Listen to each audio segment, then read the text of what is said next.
With the release of Season 3 Reloaded in Modern Warfare 2, Warzone finally has a ranked mode. Now Warzone 2 may be a lot less fun to most people than Warzone 1, and that was really where we wish we got the ranked mode, but hey, nonetheless, it's finally here, so let's enjoy it. If we can. I mean, a lot of the gameplay changes in the patch notes actually were very positive, and in the hour or two that I just played just to get the footage for today's video, I actually enjoyed my time, which is something I usually don't say on Warzone. Mind you, I loved Warzone 1, but Warzone 2 just not my cup of tea, and you know, that's okay. Today's update was a very big step in the right direction. Now, obviously, as with all major patches and major updates, there's a ton of differences and changes, nerfs, buffs, etc. to all the different weapons. In today's video, I'm going to be taking a look at the top 5 loadouts here. So it's going to consist of, I think, 6 or 7 different guns. I'm going to show you guys gameplay that I just got on the new update. I'm also going to show you guys the recoil pattern for these guns. I'm going to show you guys my favorite loadouts, and also I'll let you guys know which attachments you can change to something different if you'd like. Let's dive into it, guys. My name is Rehtycs. Welcome to the channel. You can skip around through the video, as I know most people will, for the classes. All of the tuning will be in the description below. Also, if you want to support the channel, click the share button down below and click copy link, and then comment shared when done, and I'll gladly shout you out in the next video. Let's dive in. While these are in no particular order, from what I've tested so far, this first class is by far my favorite, and I think it could absolutely be meta. It's going to be the best one-shot sniper rifle along with the best sniper support weapon for Season 3 Reloaded, so it's going to be the MCPR as the sniper, and then the secondary or the sniper support will be the MP7, which is the Vel 46 in this game. The Vel 46 kills incredibly quick, has very easy recoil to control, as you can see on the screen, and it can kill very quickly from up close, but you can also manage the recoil from medium to even some long-range fights. The MCPR is pretty simple. It's got a pretty good bullet velocity with the attachments that are on it, and obviously a one-shot headshot is kind of the main point. So here's a look at the attachments that are on the sniper. Go ahead and pause the video here, and then next up here we have the Vel 46 attachments. You can pause the video here as well. All of the tuning will be in the description. Now let's get to the next class. Next up, we actually have 2 guns that were nerfed today, yet there's barely any difference with them. There's the TAC 56 and the Vaznev. It's the 2 main guns for multiplayer ranked play, and they are still very good in Warzone. Now you can see here on the screen that the TAC 56 still kills relatively quick, but its recoil is incredibly easy to control. Same with the Vaznev. You kind of have a small trade-off from damage to recoil control, but I'll show you guys the recoil patterns in the firing range right now, where I try to control it, and the first recoil pattern is me not trying to control it at all. So you guys can kind of see the difference here,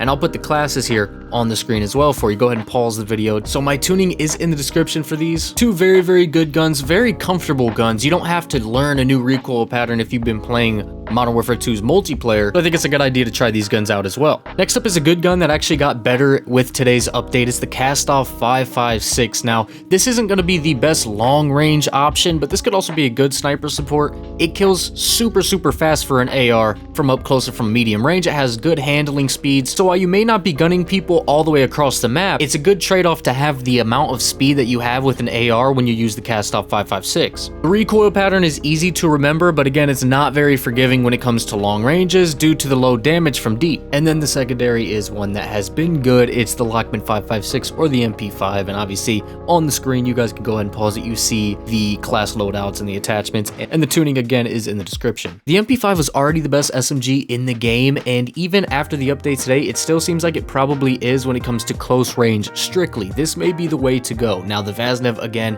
has a more comfortable recoil pattern. The MP7 is better, much better actually, from medium to long range than the MP5 here, but the MP5 kills so fast, and again the handling speed right here is insane. So this is a class you can run if you want a really good quick AR SMG combo with a nice TTK. Next up is actually my favorite combo. I think it's super slept on, and I'm gonna make sure everyone sees it because I'm gonna be dominating these ranked lobbies using the Rapp H, a gun I made a video on and a TikTok on way back at the start of Warzone 2 when I thought it was already really good, but after all the recent changes and nerfs, I think the Rapp H is easily the best LMG in the game, and it's definitely competitive with things like the TAC 56. Rapp H has a ton of ammo, and it also shoots really fast with a very simple and smooth recoil pattern that you can see on the screen here. It feels a lot like the automaton. If you guys remember that meta, when the Vanguard integration first came through, the automaton shot really fast, had very simple recoil, just went straight up. Only thing is it didn't have a ton of damage. Now that's where the Rapp H is a little bit different. I actually do feel like it deals quite a bit of damage. To me personally, this is probably going to be my go go-to AR, even though the tac is really good. I'll probably be sniping more often than not, but when I'm not sniping, the Rapp H will almost definitely be my go-to long-range AR/LMG option. Now, the secondary I ran with this class was the P90, which is great for mobility. It has an insane headshot multiplier. So if you're really good at hitting headshots or neck shots, then this gun is going to be a great option to use, maybe even better than the MP5. Now, me personally, I think I'll run Rapp H MP5 if I'm going AR SMG, and then obviously my sniper and MP7 loadout is what I'll be running if I'm sniping. But if I'm playing Ashika Island, or if I'm trying to just be a little bit more mobile, have a little bit more fun during a ranked game, I'm probably going to pull out this P90 because, again, it has a ton of speed, and you can actually outplay people with this due to the multipliers you receive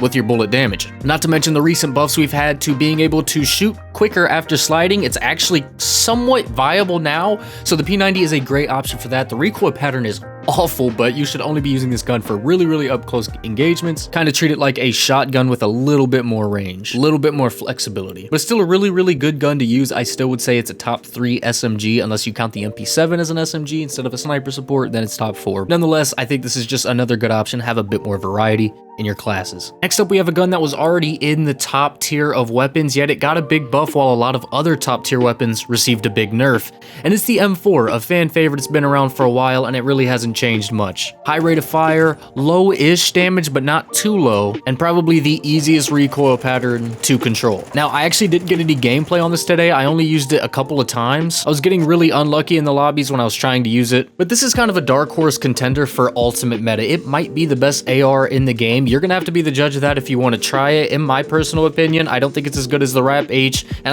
I think it's maybe on the same level as the TAC 56, and it's got a lot more uses than the Kastov that I showed you does. However, it probably won't kill as fast as the Kastov from up close, and it definitely won't kill as fast as the TAC from a distance, but it might be the ultimate level playing field weapon. No matter the engagement, no matter where you are on the map, this gun is going to have a purpose. It's going to have a good use.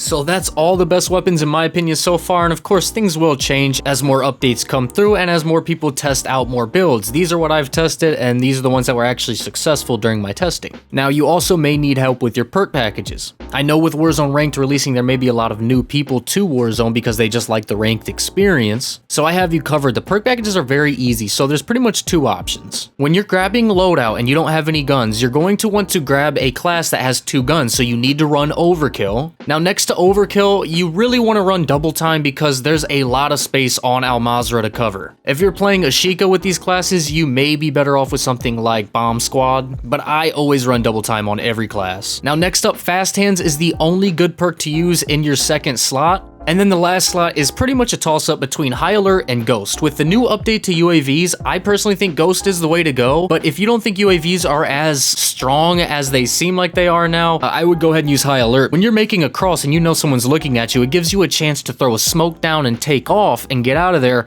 or if you're peeking out of a window and you get aimed at in the back or in the side, gives you a chance to reposition and figure out who's aiming at you. So it's kind of an overpowered perk, but it's a fair trade-off when you're not running Ghost. Now, here's something a lot of people may forget and not utilize, and this is what may separate you from being a bronze player all the way up to like a gold or a diamond player even. And it's as simple as, if you went to the buy station and got your guns, or if you already hit loadout once and you have both of your weapons, you can either go to the buy station now and purchase one of your perk packages. It only costs 3,500, or you can hit a different loadout and get a different class. On this class or perk package, instead of running overkill again, obviously you're going to want to change that out. So if your main loadout is overkill, double time, fast hands, and ghost, what you're going to do is take that same perk package and replace overkill with something like Bomb Squad or Battle Hardened. This will help extend your life in so many different situations. I can't stress it enough. Make sure you utilize taking advantage of different perk packages. Before we close out the video here, hopefully I helped you out with something. I didn't forget though, there are certain things on these classes that you can change when it comes to the attachments. It's a pretty easy rule of thumb. You can customize these and make them your own, but if I gave you a class that has a barrel on it or a muzzle, you're going to want to keep the barrel and muzzle the same. Now, you can change your magazine size, your rear grip, things like that. Obviously, what sight you use is also personal preference, so that's another thing to keep in mind. You guys can change all that, but the only rule of thumb here is if I give you a loadout